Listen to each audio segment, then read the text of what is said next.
Who's got it better than us? Nobody! Robert is being chased, thrown on the run, and it is caught. Touchdown, Keenan Allen. What a great... My goal is not to break you. My goal is to make you harder to break. Comes back, number 6. Huge sack by Joey Bosa. Touchdown! 90-yard touchdown! Off at the 8-yard line by Derwin James. Sets his speed, takes a shot downfield, has Knighton. Caught! Touchdown! Chargers! Boys, grab your lunch boxes and go attack this day with an enthusiasm unknown to mankind.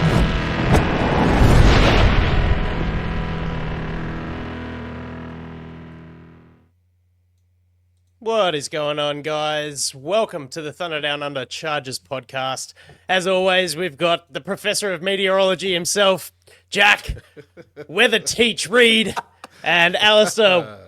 What sex act am I going to mime this week? Lloyd. I'm Andy Prophet, and boys, plenty to get through with our opponent series preview of the AFC South tonight. I wonder which cousin's going to call Jack from Tennessee. But headlines galore since the last show. Jack, Mike Williams announces his retirement. He does indeed, and maybe my joke offline and on the show last week about how many games does Mike Williams play was a little bit foreshadowing, dare I say. So yes, he steps aside, and it sounds like there's a mix of maybe physical and mental strain, and a bit kind of like, oh, I don't know if I can do it. And I guess the silver lining, dare I say, is that it's happened now. It hasn't happened in the middle of training camp. It hasn't happened in the middle of a game in week 8, like Antonio Brown style, and just walked off the field. We know what's going to... Nude. Trey Harris can take those snaps. Obviously, don't want to jump on another bit of news, but he can jump in there, and Herbert can build up that relationship with some other guys that he might not have if Mike Williams didn't retire. Thank you, Mike, for your... play, for your years and for your yards. Legend. Yeah, it's you love it. Years and yards. I like it. We spoke at length last week about what Mike being on the PUP list meant for training camp, and I guess nothing on the field has changed other than he's just not coming back. But sad to see. I guess it's good to know when your body's done, hey? Al, how does that look for the sort of the X, the Z in the offense? Without Mike. Well, Jack, ever the optimist, I should say. It's great that you pointed out, and it is good that it happened now rather than the middle of the season. But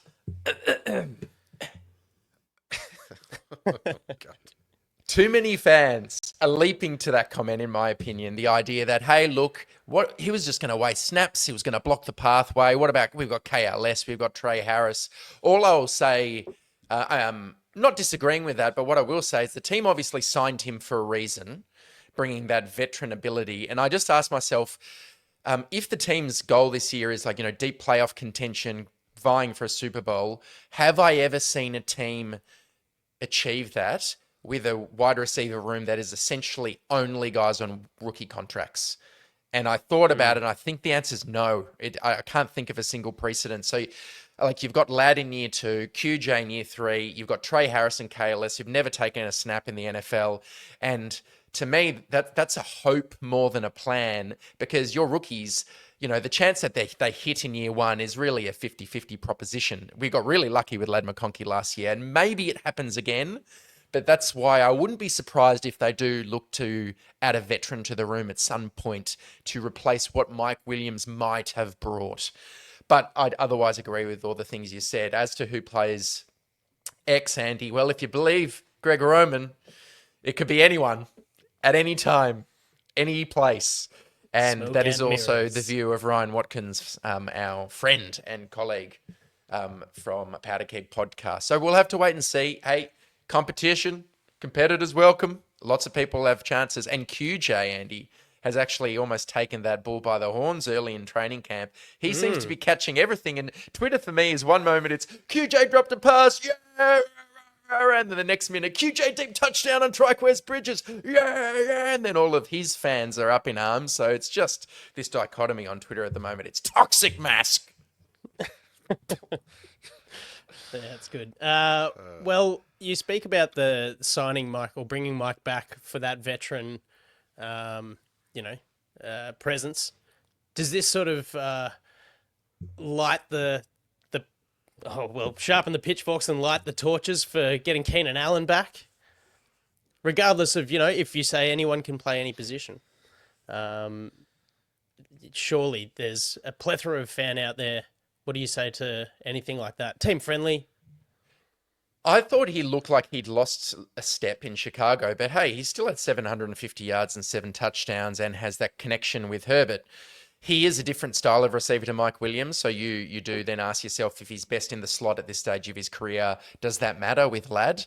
Maybe it doesn't matter. Maybe Ladd is versatile enough to play outside a bit too. So yeah, if they announce tomorrow they'd sign Keenan, Jack, I would think that makes sense to an extent. It would be a cheap deal, I think.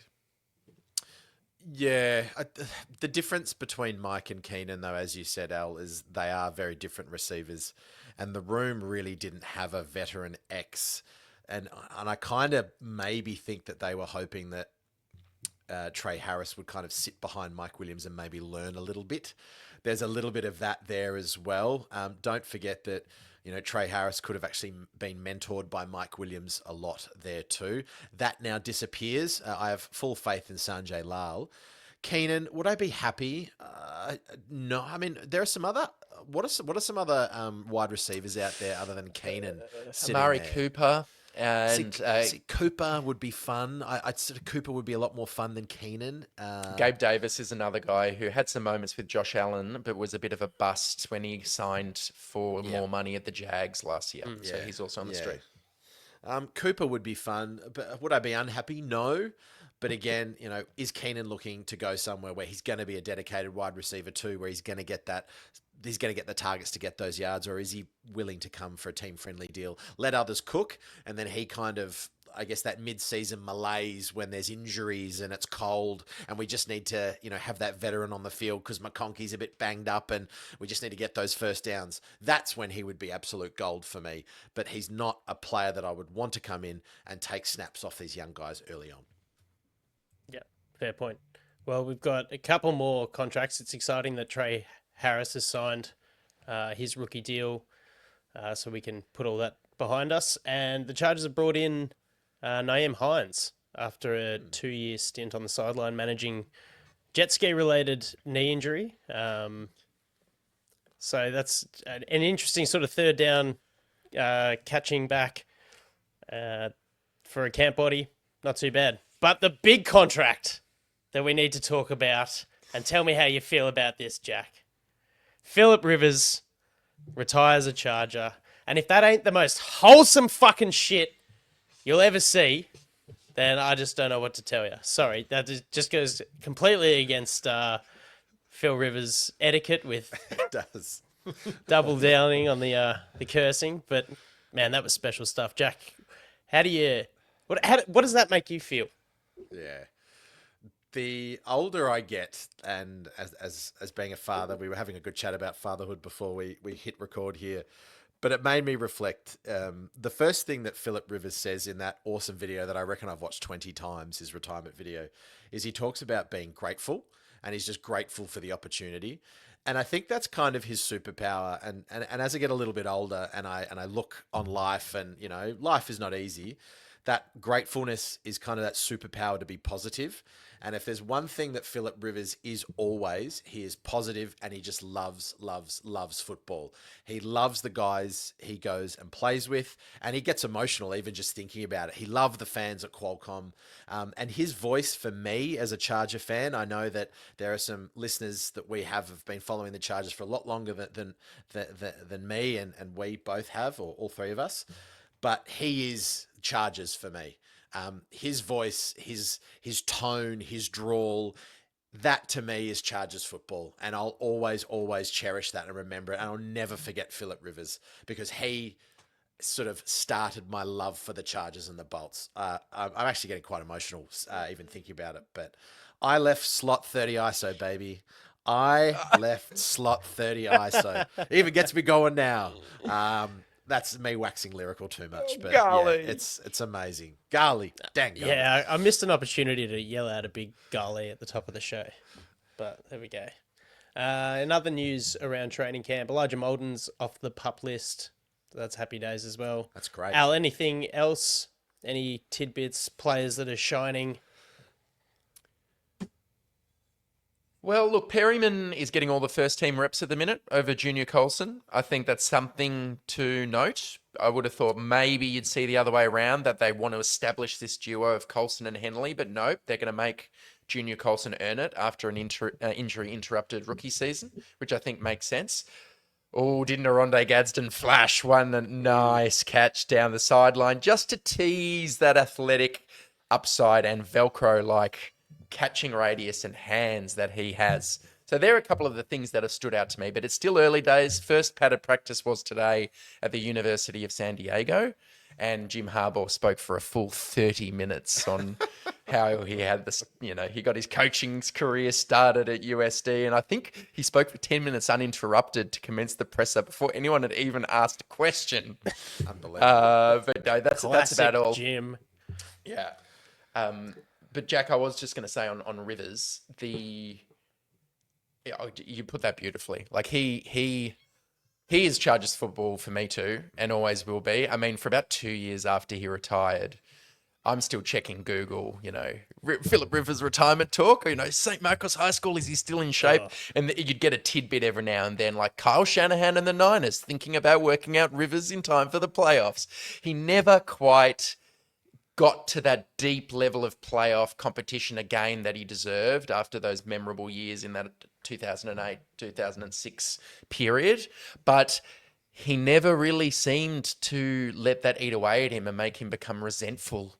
I know when we were watching the end of his career, we started getting a little frustrated with all the interceptions and a bit of the hero ball mentality when he was just starting to lose maybe some of his skill. But in listening to him in that video, that raw emotion and gratitude for a team that never really got him where he probably deserved to get based on his skills and maybe some of the shortcomings of the roster building around him, he has not let it eat away at him. And I think that sets a great example for all of us when we're in a less than ideal situation in life. So, yeah, I love the man. I can't wait to see some reunion where he actually comes back and meets Justin Herbert and we see the two of them chopping it up, and it gets me fired up, and that's why I'm wearing his jersey tonight, Andy. Yeah, as fierce a competitor every single day. Just wouldn't matter what the occasion was. He'd go at it as hard as he could, and all those consecutive starts, playing in a conference game with a torn ACL, just a crazy guy, and the semen of the gods. So many kids. It's incredible. What a life and what a career. Well, Andy, speaking of getting a little bit excited before we move into the matchups, there's one man who took the podium a couple of days ago who got me very excited by the way that he just looked. And it's the second-year prospect, Mr. Joe Alt. He's looking ripped. His triceps are popping. He's lost a bit of that puppy fat, that weight, and his waist is slimming down. He's got that beautiful triangle shape, hulking over the podium and just commanding. He's got Look that at the big, two of thick, you. He's got that big. He looks like a Sam boy, man, like an ice cream wedge of beauty.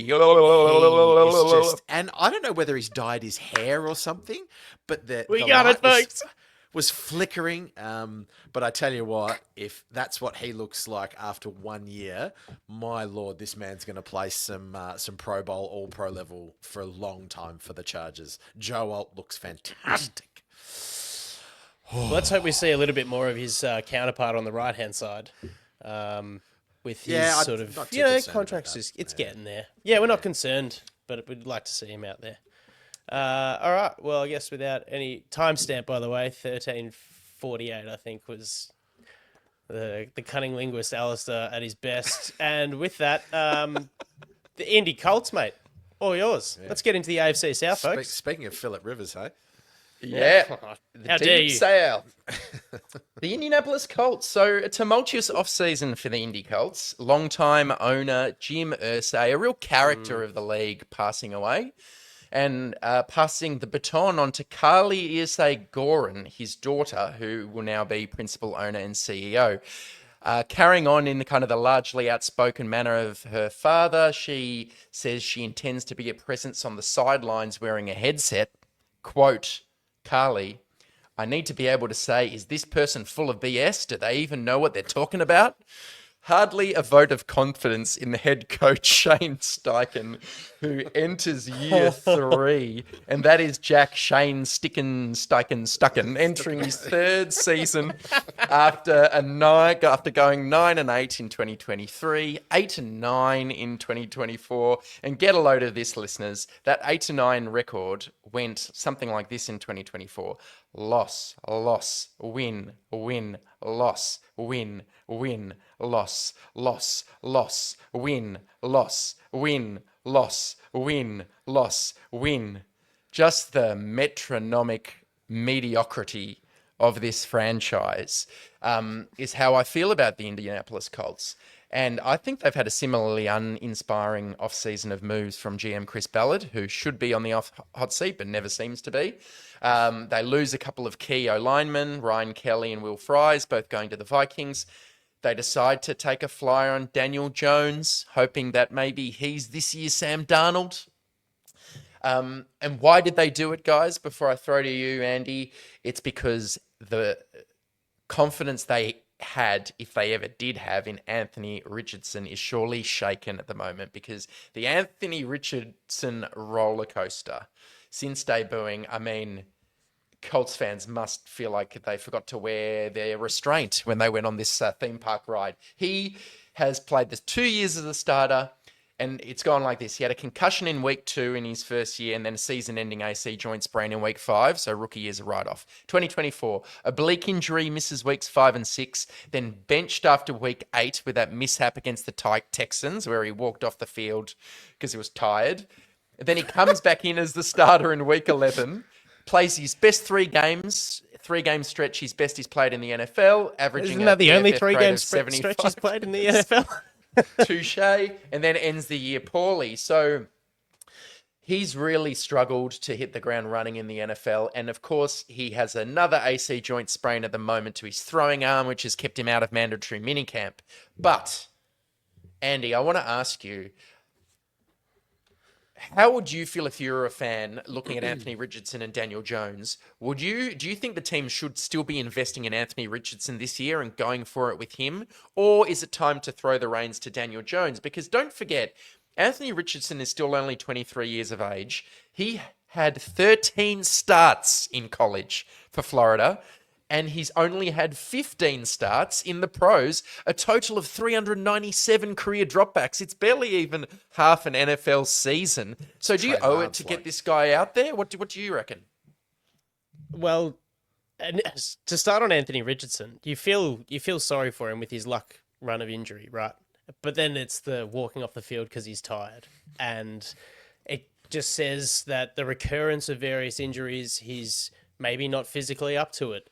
That sort of behavior is not mentally up to it either. And if you have only played sub 400 dropbacks, as you said, Al, you've not put yourself in the position to go through all the ups and downs, the ebbs and flows of doing it, and it being essentially your job. So I don't know. I'd be feeling pretty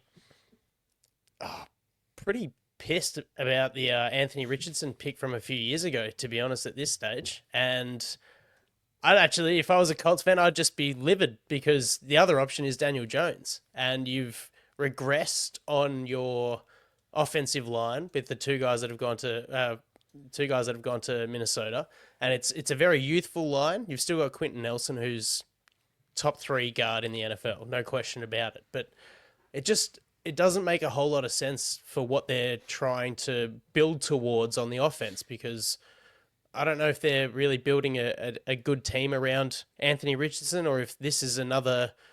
How many did they win last year?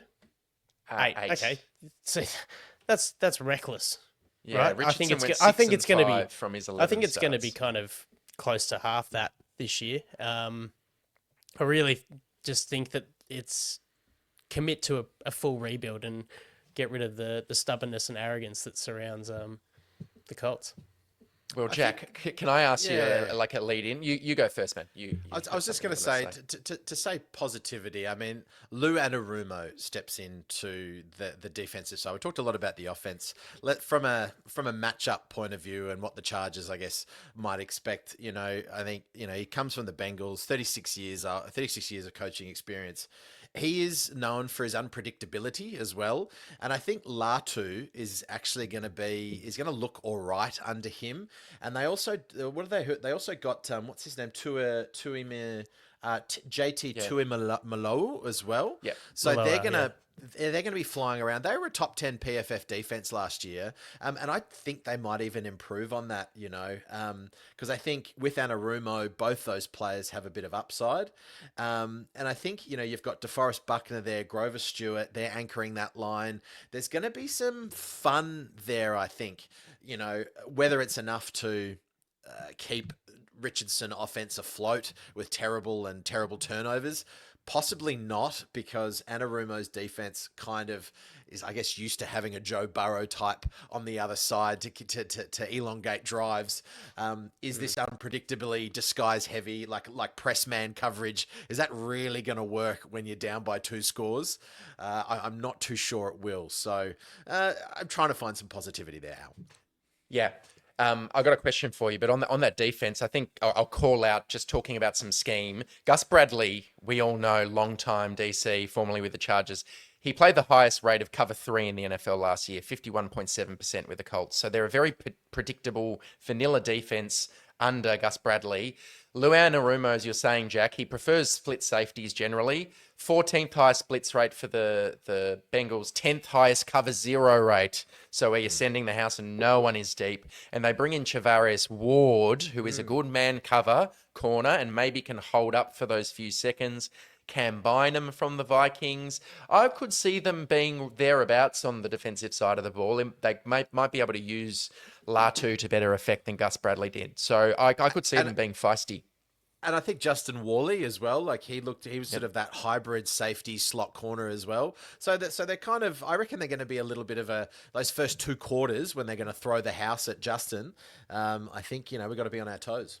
Yeah, and can I ask you, so let's assume they brought in Daniel Jones for a reason. Anthony Richardson's probably the biggest low mark on his data is his completion percentage was 47.7% as a quarterback. Now, that is dead last in the NFL by 9.3% last year. So we're talking about his own world of inaccurate. Whereas Daniel Jones is maybe, could you paint a picture, a rosy picture, that Daniel Jones has never had an offensive line as capable as the Colts' current offensive line. And if you look at their weapons, not bad. Michael Pittman, Josh Downs, Alec Pierce, deep threat, Adonai Mitchell, high pick, and they've just taken a first-round flyer on Tyler Warren, who we're all excited about. So maybe are we underestimating this offense? I actually quite like Alec Pierce, and I think he sneakily led the league in yards per catch last season as well. He's actually got a bit of something to him, which I don't mind. And Tyler Warren, we were all hoping that maybe he was coming to us. Do I see Daniel Jones improving this offense? I don't think I do that much. Alec Pierce, you said, is a deep threat. Daniel Jones has never been a great long thrower of the ball. It's kind of hit and hope a little bit. He has these streaky parts to seasons where he's really accurate for 2 or 3 games, and then he just has a game where he, starts a rush and trips over his own feet and fumbles the ball, and then he throws 2 interceptions, then he's benched. And then Anthony Richardson comes on and actually goes, I've only played 1 snap, I got to get out. Daniel Jones is back in there. I think there's just a little bit too much volatility, and if Shane Steichen has got the owner in his ear being like, hey, Shane, do you actually know what you're doing? Shane's going, no, I don't. There's just a lot of volatility around here. So I think Shane would feel really uncomfortable talking to a woman of authority. I just get that vibe. I had this moment in the park the other day, fellas. I was there with my 18-month-old little boy who's upgraded from drunken stumbles to speedster, running around, and he reminded me a lot of Daniel Jones. Picture this, it was just open grass and he's zigging and zagging, poor weight transfer, and then just out of nowhere, bang, face first into the turf. Tackled by a ghost. You know what? When we're talking about professional football, I just don't get it. I just don't understand how it's a viable thing. You can have all the pieces that you've spoken about as far as weapons go, Tyler Warren, Jonathan Taylor, Alec Pierce, Michael, all those guys, and it just not work. You can have all the parts, but I think Daniel Jones is a complete detriment to it. And I don't know if Anthony Richardson's going to be healthy or mentally there to do it. Who knows? Tough. I think the defense will be, feisty for a bit, but it just depends on what quarterback we get. And I'm going to go a dub for this one. That's a dub for me. A dub. All right, Andy. It's week 7, and it's at SoFi Stadium. Chargers Colts. Who wins? Chargers. I'm going to make it 3 from 3, and I'm going to whip out the next day's headline, boys. Herbert Sherbert leaves Steichen not liking. 3 touchdowns, no picks. Now on to the Tennessee Titans. Take it away, Jack. Okay, all right. Well, as like last week, I may have to call in a little friend. I've got him. I've got his number here. Is it Liam? It's Liam from Tennessee. Hold on. What's this?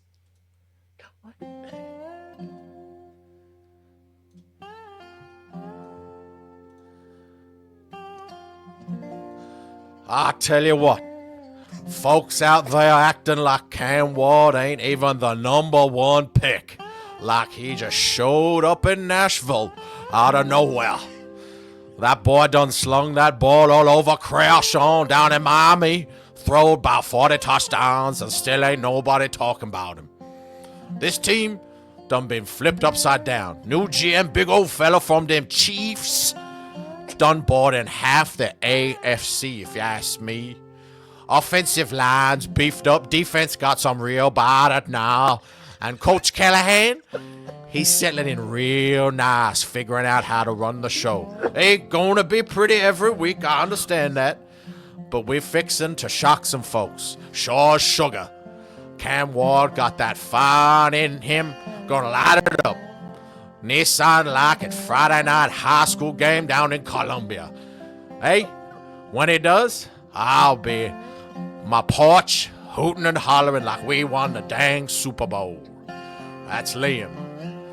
And I'm from Tennessee. Okay. Thanks, Liam. Okay. I appreciate that. Just really quick, Jack. First of all, not a chance that guy's name is Liam. It's Willie Bob. Oh, it's Foghorn Leghorn. You sound like you've been watching that Put It On a Cracker, dude. Yeah. Rolling ball. Very good. Again, I'll probably comp. Thanks. Everyone thought it was a Boston accent last week, but I tried to get some Philly in there. And this one, I tried to get phonetically right, and I'm probably going to cop some crap for that too. Anyway, 3-14, second year under Brian Callahan. What's going to happen here? Who knows? As our friend Liam said, new GM in Mike Borgonzi, straight out of the Chiefs dynasty front office. So obviously trying to find that success organizationally. He's obviously seen a couple of roster overhauls at the Chiefs. But the one thing that he has had is obviously Patrick Mahomes and Andy Reid. And Cam Ward, who knows? I don't think he's going to be Patrick Mahomes.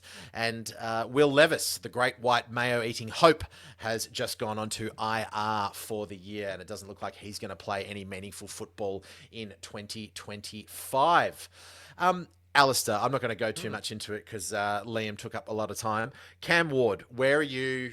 How are you feeling about him? Is this a good place for him? Now's your time to use all that draft prep that you do so well. What's your prediction here? Never touches the quarterbacks. Never touches the quarterbacks. Yeah, I watched a fair bit of him because of Elijah Arroyo scouting him, and when he was at Washington State, also with Kyle Williams. A good quarterback. Like if he came out last year, I would have put him in that Michael Penix, Bo Nix category where I see him as an NFL starter. And why I think he's got a chance is because I think he throws with anticipation. You see it on tape. And you also see him get to his third read. So I know we don't talk about scheme that often, but a lot of plays, you've got your front side. You might have a concept with your slot receiver and your outside receiver. He'll look at that, decide it's not open, and then he'll get all the way back to his backside read, often a dig route, and he'll get there and he'll throw it open and hit it. So I see NFL traits. He's got a quick release. He's got a good arm. He does have a bit of the Jay Cutler gunslinger thing to him. And can I counter that, Al? Because sure, Callahan's offense does lean on timing and intermediate routes and a lot of RB involvement as well. Is he going to want to adapt his game? Or is Cam Ward that guy? I think he is character-wise. Like, is he going to fit with Callahan then? Callahan surprised me with how little play action he utilized last year with Will Levis. He thought Will Levis was Joe Burrow, where you spread it out, get him in the shotgun, allow him to make quick, good decisions and throw accurately. I didn't think that set Will Levis up to succeed, whereas I do actually think Cam Ward does that pretty well. And here's one difference between the two quarterbacks. Pressure to sack rate. Will Levis, 30.4% last year, highest in the league. So get pressure on him, it's becoming a sack. Cam Ward, 15.9. It's half the rate. He operates like an NFL dude. He's kind of like Big Ben in his size and his sneaky athleticism. So he can make throws with guys hanging off him. He can avoid sacks. So I think this gives Callahan a shot to really show his wares as an offensive mind. And I do think Titans fans should be excited for a guy who, would I like to have spent the number 1 overall pick on him? Not in an ideal world, but is he worth a top 10 pick in your average draft? Yes, he is. So, I hope I did that answer justice, but I think he's one of the few bright spots so far on this roster. I'll throw one straight back to you, Jack. Like, do you think Titans fans can expect to see much of an improvement on this 3-14 record? If you look at the rest of the moves they've made, what they've done with the roster with the new GM, do you like what they're doing, or do you think this is really a long way away from being competitive? Oh, I don't know. I think Cam Ward brings the competitive ceiling or floor up. I think they will improve on 3-14. How much, I'm not too sure. Do I see them being an 8-win team? Possibly not. But I think they're going to see some improvement. They've tried to kind of half fix the line with Moore, Zeitler, and our friend Jaimez coming in. I don't think that's a long-term fix. It's more of just a bit of a band-aid. And they are having joint practices with the Bucks and Falcons. So that's a really good litmus test if you are a Titans fan to watch. Not that I'll be tuning in and watching those and seeing what's happening, but those are two pretty solid teams there.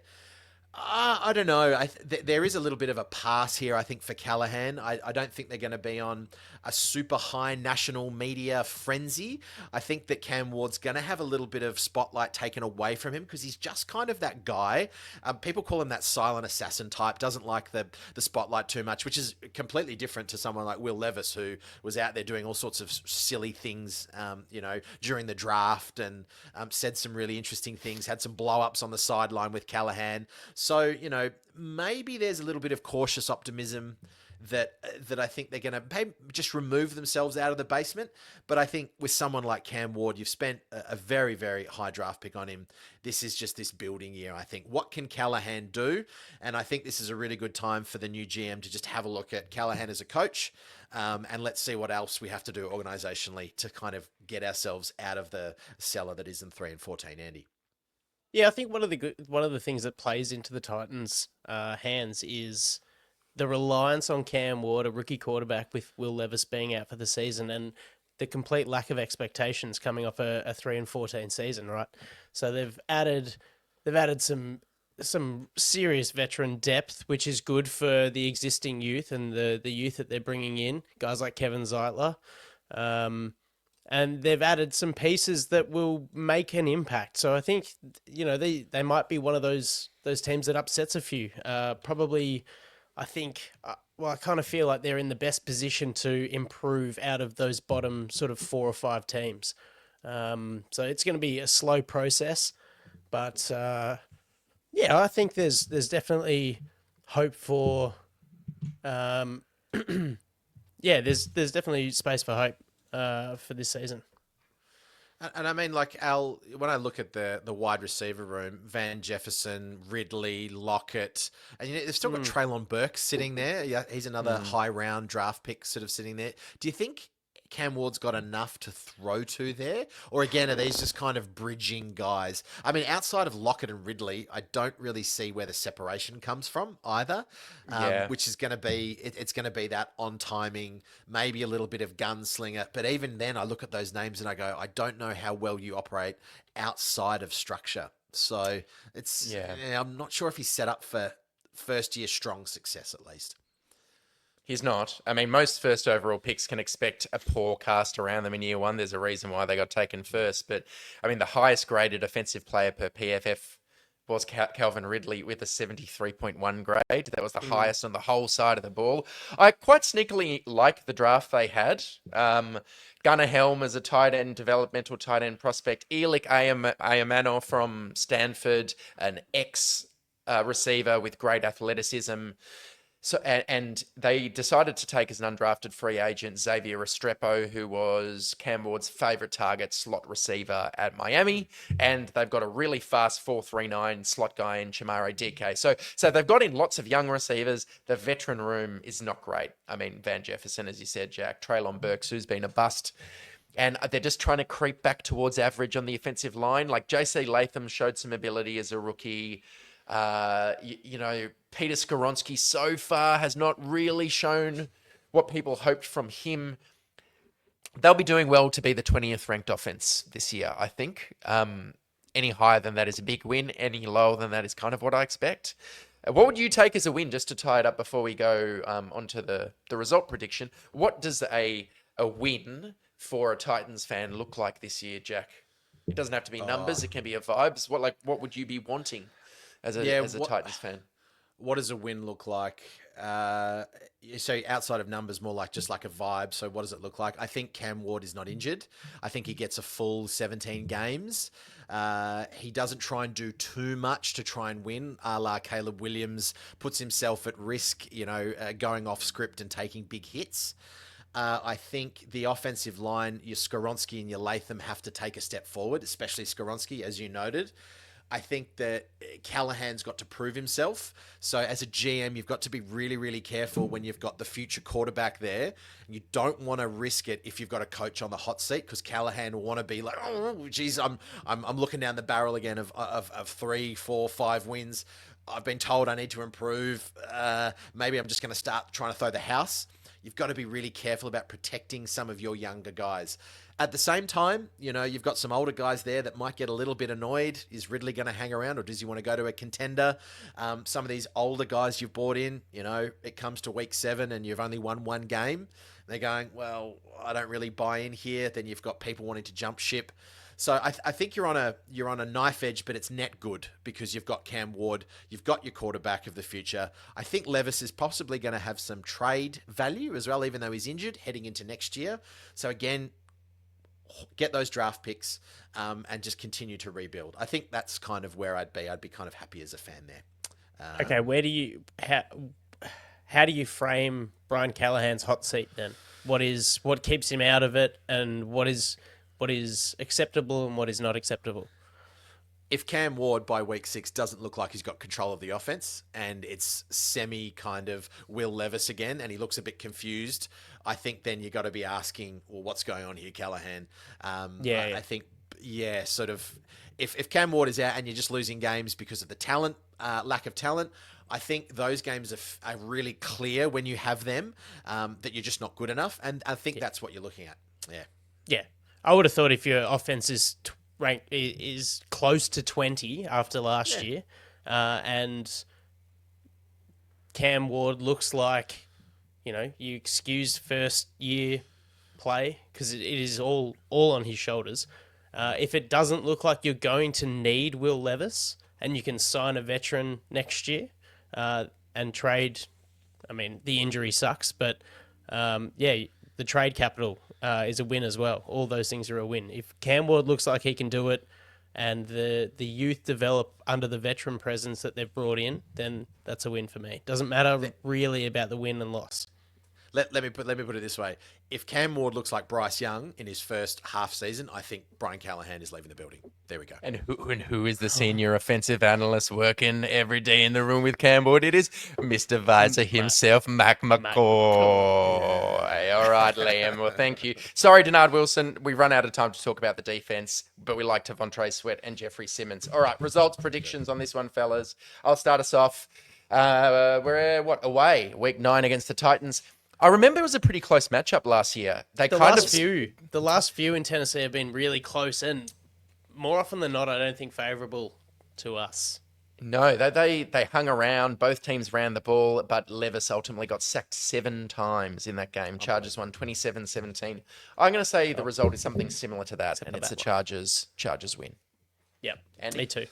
Yep, me too. Yep, I will say it's a revenge over Sebastian Joseph Day, who looks like he's going to be their starting defensive tackle. So that's a dub. And this is a have-to-win game. This will be a must-win game in the middle of the season for me. Yeah, right on. Okay, on to the Jacksonville Jaguars for me. And I got to say, this is one of the more wild and sneaky ways to landing a head coaching job. If you've heard the story or know it ad nauseum, I apologize, but it was 6 months ago, and I find it simply fascinating. Jags go 4-13. They fire Doug Peterson. Shad Khan, Trent Baalke miss out on hiring Ben Johnson. He goes to Chicago. And Liam Cohen initially, with no luck. Shad Khan gets a little sus on Trent Baalke, and they agree to part ways. Meanwhile, in Tampa, the Bucs GM Jason Licht knows that Cohen is virtually interviewed with the Jags, and he wants to keep him, so he gives him carte blanche. Cohen comes back with a salary that would eclipse by miles the highest coordinator salary. So Licht takes it back to the Glazer family, the owners, who approve it. And they also encourage Liam Cohen to take the first interview, just for the experience. They love this guy. They want to nurture him. They want to guide him in. He goes, thanks, I'll take it. No worries. Cohen, verbally agrees to this contract that has been agreed upon by the owners and the GM of the Buccaneers. He goes and messages Todd Bowles. He messages the players. He lets them know it's a 3-year extension. I'm here, I'm staying, happy days. But the following day when he's supposed to sign, he goes MIA. Unreachable, countless attempts from Licht and Bowles, just disappears. Jacksonville have since parted ways with Trent Baalke. And as I said, they counter the offer from the Buccaneers by giving Cohen a very healthy contract and a very heavy say in the new general manager hiring. And the rest, as they say, is Duval.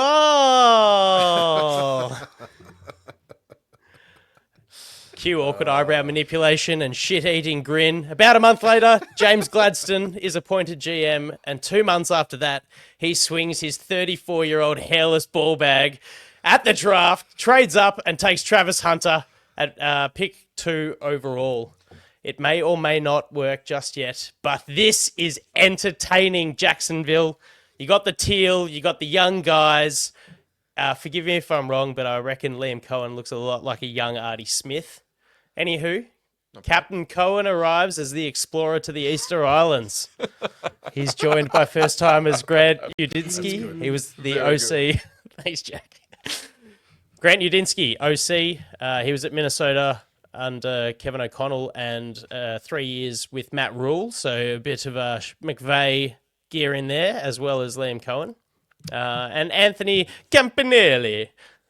He is the defensive coordinator last year under Jeff Haley and Robert Saleh, and three or 4 years at Miami under Flores and Fangio. So split safety, pre-snap quarters, that kind of gear, but also Flores for a couple of years. So it could be just send the absolute house and bomb the shit out of him. Under Cohen's McVay tutelage, 3 years at the Rams there. He had stints in Kentucky, and then he spent last year with Baker Mayfield in Tampa. That offense, after ranking 23rd in the NFL in yards and 20th in points, per game in 23, ranked third in yards and fourth in points. So where there was all the conversation about David Canales leaving Baker Mayfield and that 2023 campaign going well and exceeding expectations, Cohen comes in and Baker does better. So there is hope. What he brings to Jacksonville is a Sean McVay, Kyle Shanahan-esque wide zone. Jack, how do you feel that? I know you've been critical, and I should have asked you when we spoke about the last number one overall pick quarterback, because you've been hypercritical on the old number one QBs. I have.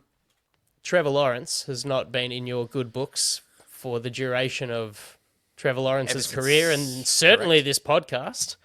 Correct. How do you see Liam Cohen's presence, scheme change, style? How do you see that affecting T-Law's game? All right. So I I had a brainwave. I just wanted to look at a couple of things, because people are saying that Cohen turned Baker Mayfield into, a top 15 quarterback.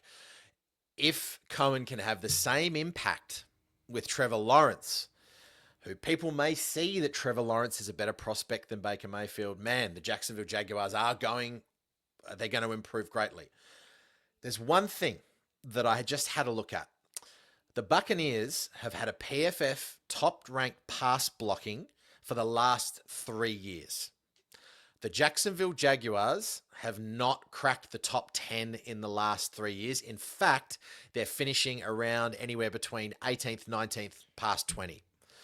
So, Cohen, awesome, great. You've turned Baker Mayfield. However, Baker Mayfield is a very different quarterback, I feel, to Trevor Lawrence. Baker Mayfield can take the hits. He loves gunslinging it, and he has that experience that he's had in Cleveland of a bit of disappointment. There was a bit of, he's had to sort of grit. I actually quite like Baker Mayfield now. I kind of had my doubts about him when he went number one overall. I don't know if Trevor Lawrence has that grit in him. I have never really seen it. I don't watch a lot of Jaguars football, dare I say, but he is a pocket passer. He's okay outside of space. I just don't think Cohen going to T-Law is going to rapidly change it, because I don't think they've done enough with the offensive line to protect T-Law. Whereas I think Cohen walked into a very, very good situation at the Bucs. What say you, Al? Jack's got this rare ability to eyeball someone and just say, I can stare into your soul and you are shit. or you are great. And he, like, you called Warranted it the moment praise. you saw. Yeah. Yeah. You saw Trevor I Lawrence. just think you just look great. The way you walk is great. You're great. Yeah. That's what he does. He meets us for lunch, or he meets our partners. He looks them in the eye. Yeah, you're good today. You're shit. Don't marry her. I jest though. Hey, 'cause- I was just for listeners. I said from the first get-go for T-Law, I said I don't know if this guy's the biggest, is going to be the greatest thing that everyone's going to say him to be, and he hasn't. So Yeah, you thought his throwing mechanics were a bit weird, a bit different. Correct. And so far, your eye does not lie. He, through 4 seasons, has 69 touchdowns and 46 interceptions. And he's got a knack for throwing them in bad moments. I think everyone gave him a pass for that Urban Meyer first year where he was PFF's 33rd ranked quarterback. Okay, in the 3 seasons since, he ends the year ranked 14th QB, 15th QB, tied for 19th last year. So he's a middling quarterback whose turnover-worthy play rate is frankly too high for a guy who is supposed to be elite. But what did Liam Cohen do to make Baker Mayfield the 6th ranked quarterback per PFF last year? You'd think it would be channel his gunslinging elements, but Make it easy for him. that's exactly what happened. To Jack's point, only pressured on 24.7% of dropbacks, lowest in the NFL. That's the line. That's Tristan Wirfs and those guys, but it is also Liam Cohen calling a surprisingly low average depth of target of 7.4 yards and the fourth highest screen percentage in the NFL of 14.4% of passes. They ran the ball as well, and they did it in a balanced way with really well-designed counters and gap runs and some of that outside zone that you mentioned, Andy, from Shanahan and McVay. So I thought he did a really good job. And could I see him doing something similar with Trevor Lawrence, who has Brian Thomas Jr.? What an outstanding rookie year he had. Looked at every bit of a top 5 ex-receiver in the NFL as his upside. And then you get this generational, first in a long time player like Travis Hunter. I'm not going to quote James Gladstone when they drafted him, but geez, he went overboard about his ability to transform the game. Yes, they've got some weapons, and they've still got like some guys like Travis Etienne, who would be good in the screen game. He's a good receiver. in the screen game. Yep. So I see some upside on this offense, Andy. But what do you think of Jack's point on the offensive line? Patrick McCarry comes in, Robert Hainsey comes in from the Bucks. It ain't the Bucks' offensive line, I don't think. No, yeah, he's dragged one piece with him, but yeah, you're looking at more agile run blockers, aren't you, in wide zone? And I don't know, he's added some age.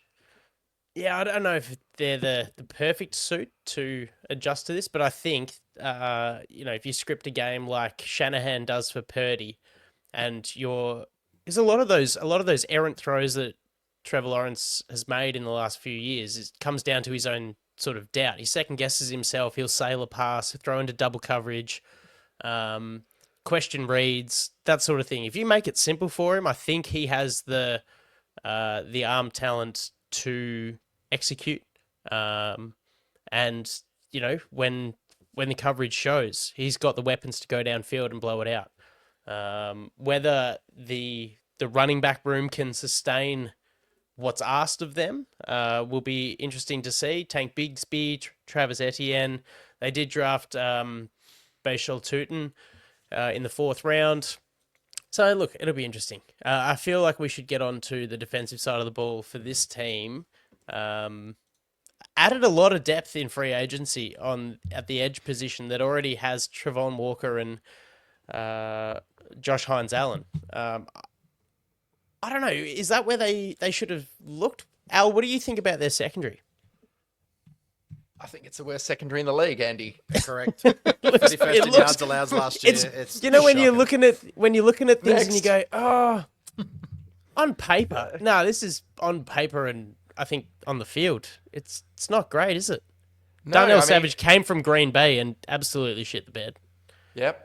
Tyson Campbell is flashed. Let's not. It's like it depends. Will they use Travis Hunter on that side of the ball? Maybe that's your wild card, but still, that should almost be what we're solely talking about is how the Jags are going to use Travis Hunter and how quickly he's going to be burnt out because they're going to rely on him on both sides of the ball, and they're going to have to stay relevant to overcome the new young GM, but more importantly, the way that the head coach was hired, and there's controversy, and Shad Khan wants to make a statement.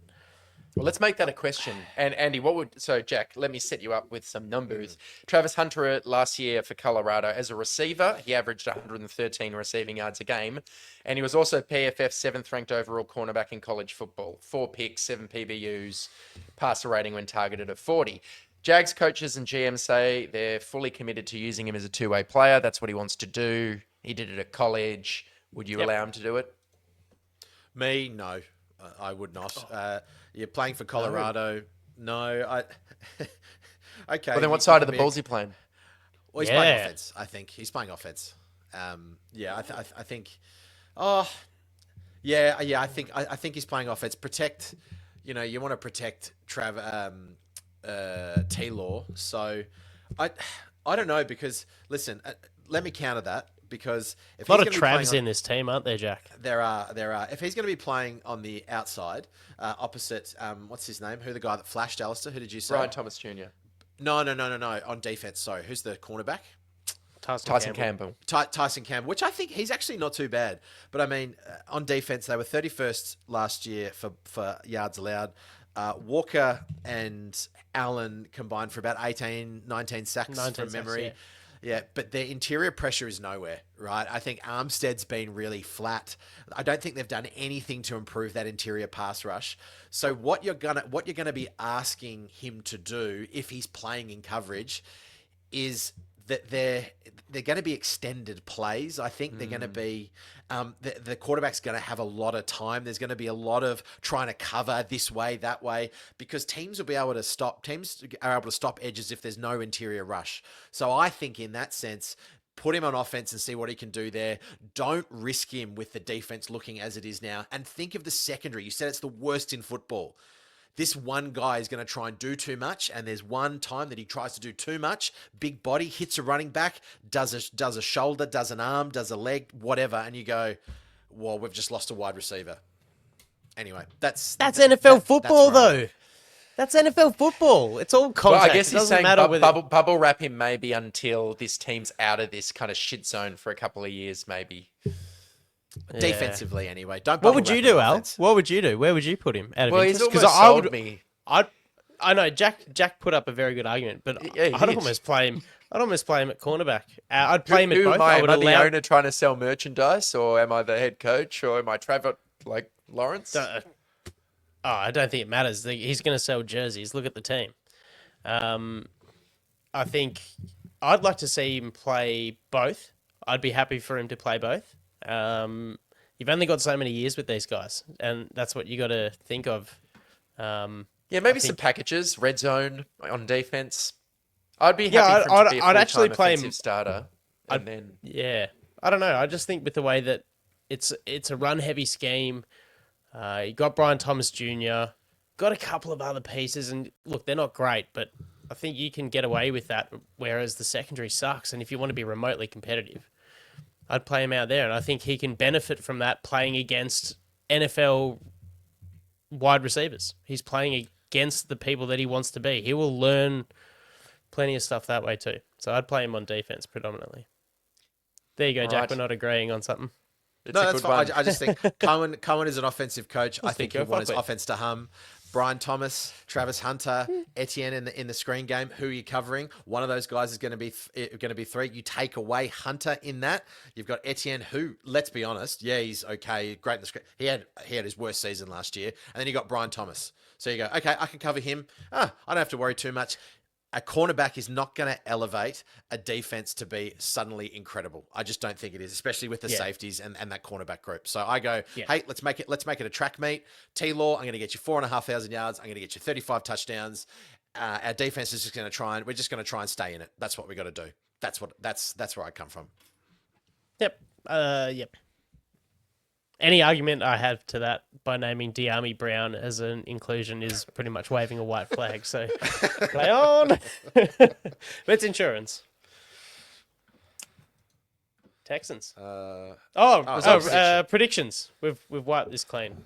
Jack, what do you think? Away week 11. Duval. Good shit. I tell you what, there's a bit of hoodoo, especially as well around this, isn't there? Oh gosh, I'm a going to say lot of hopefully Piss and there's a vinegar lot for of- sure. and it's not only in the pool, but there's also Good. That's great. I'd piss in that pool so fast. Big you wouldn't have to go to the pisser. bathroom, you just sink beers and just that's a win. I'd be brining. Let's call it a dub. Let's call it another dub. Brining. Yeah. Al? This is going to be the worst and most annoying loss of the year. And I will say Liam Cohen and the Bucks ran for 200 yards on us last year with some beautifully designed runs. There's a fair bit of karma waiting to smack us in the face with how we've carried on about Trevor Lawrence the last few years. James Gladstone will be standing in the box looking smug. I reckon this is that With his unexpected waxed loss. nurries.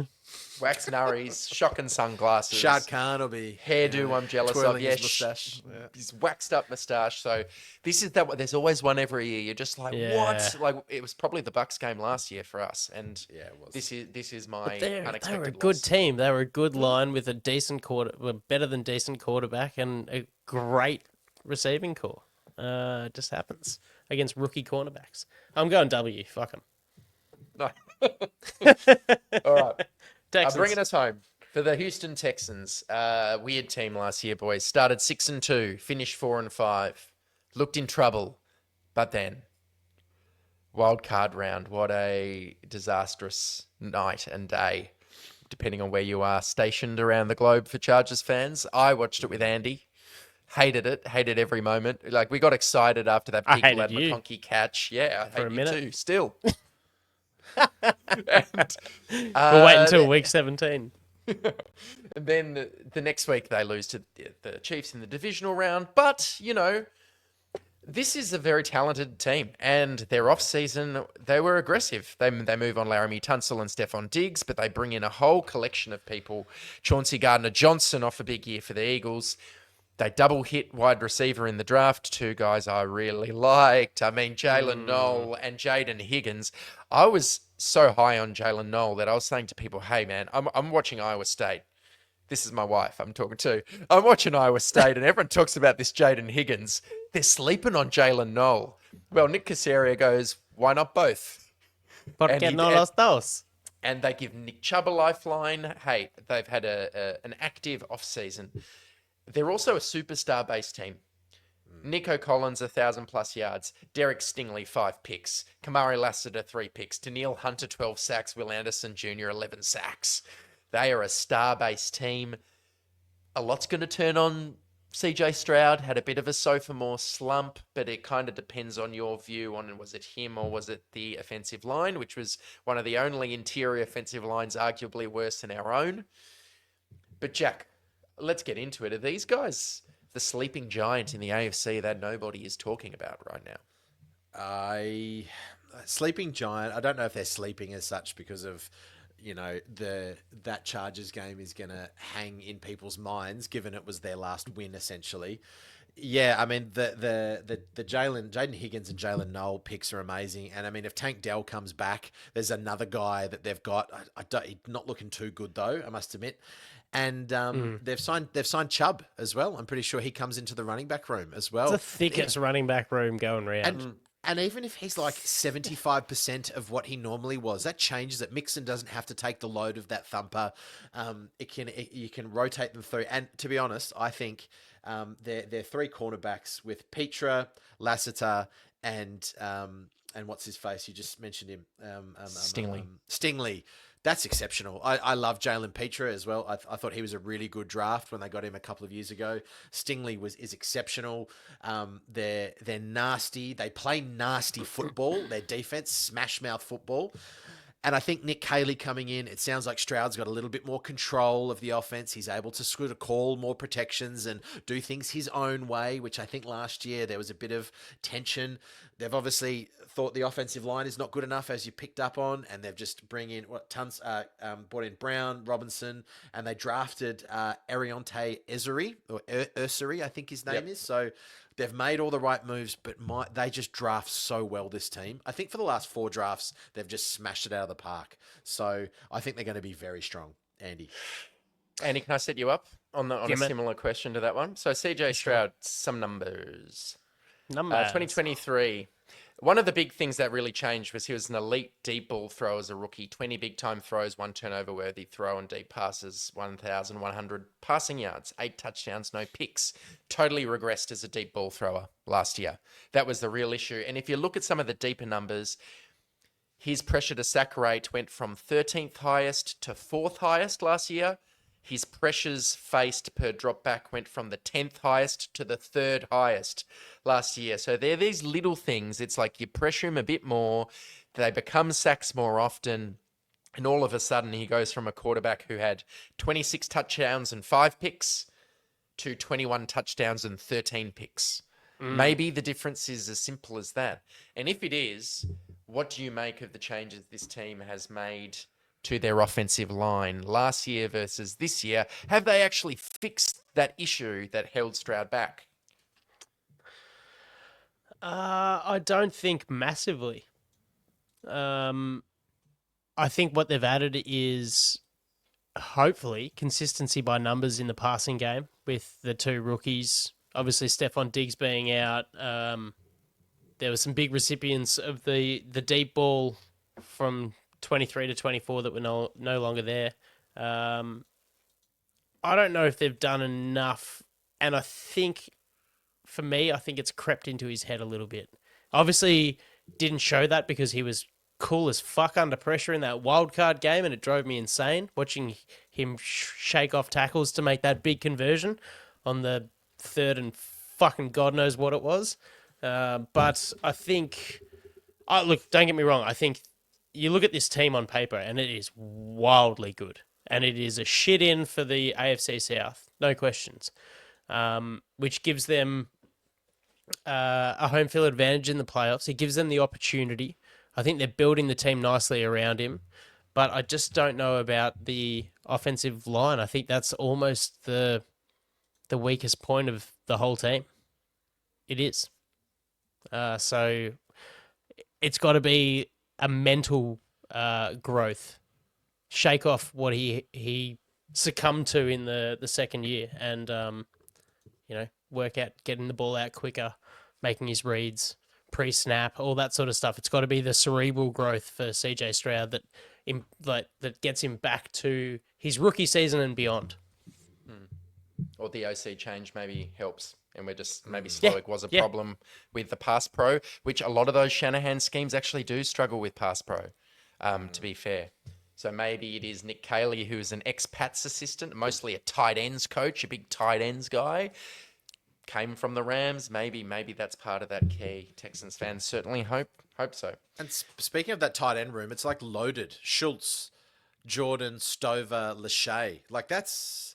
I mean, nothing jumps. They're household names. Well, they're not household names, you prick, but they're solid. Right? Like, got him. Lachey. They are solid, I think. Are we going to No, you're right. to predictions?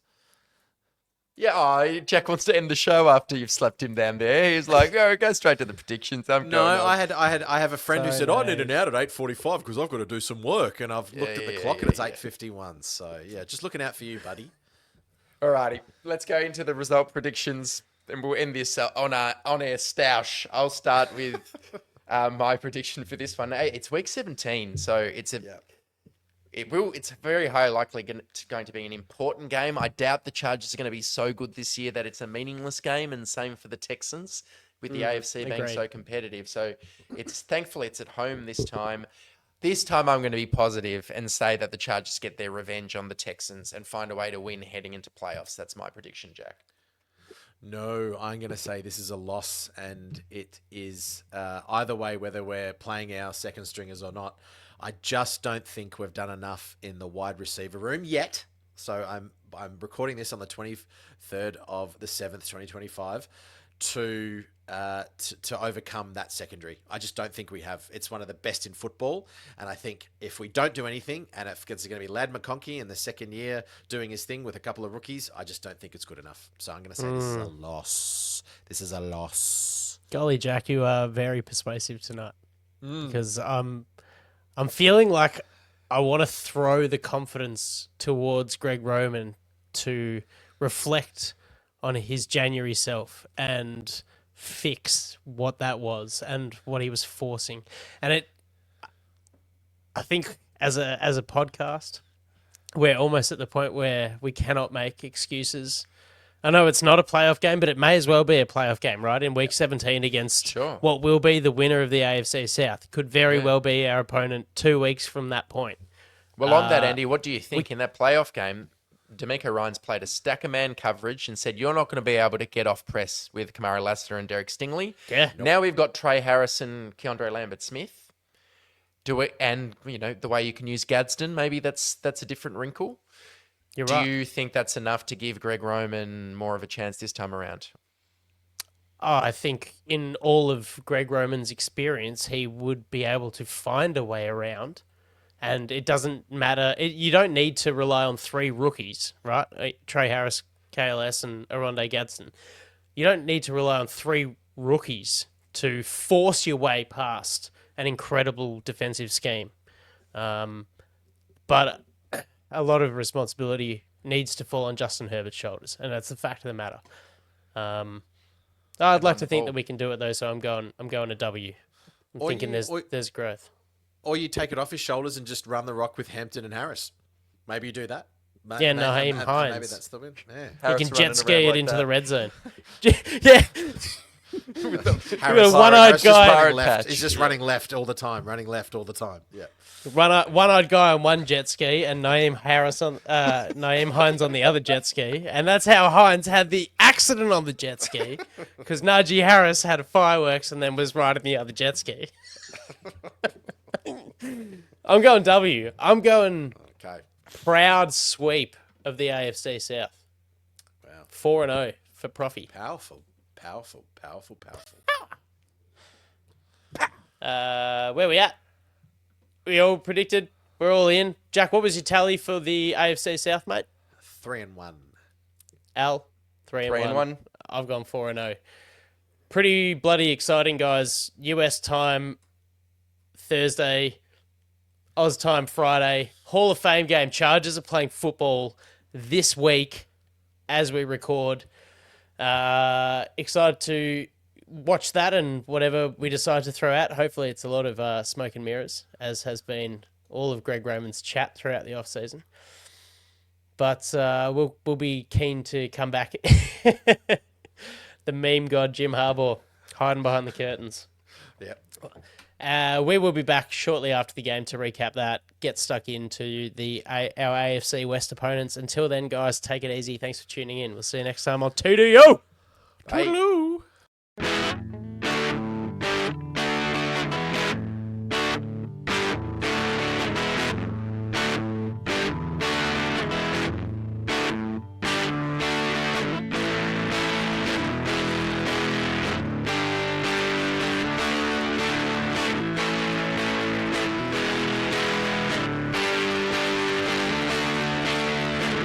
Backpedals looking, firing. He's got Floyd turning. Got it! Zigzag, 10, 5, high step, touchdown! San Diego! Woo! Good night! Good night to all!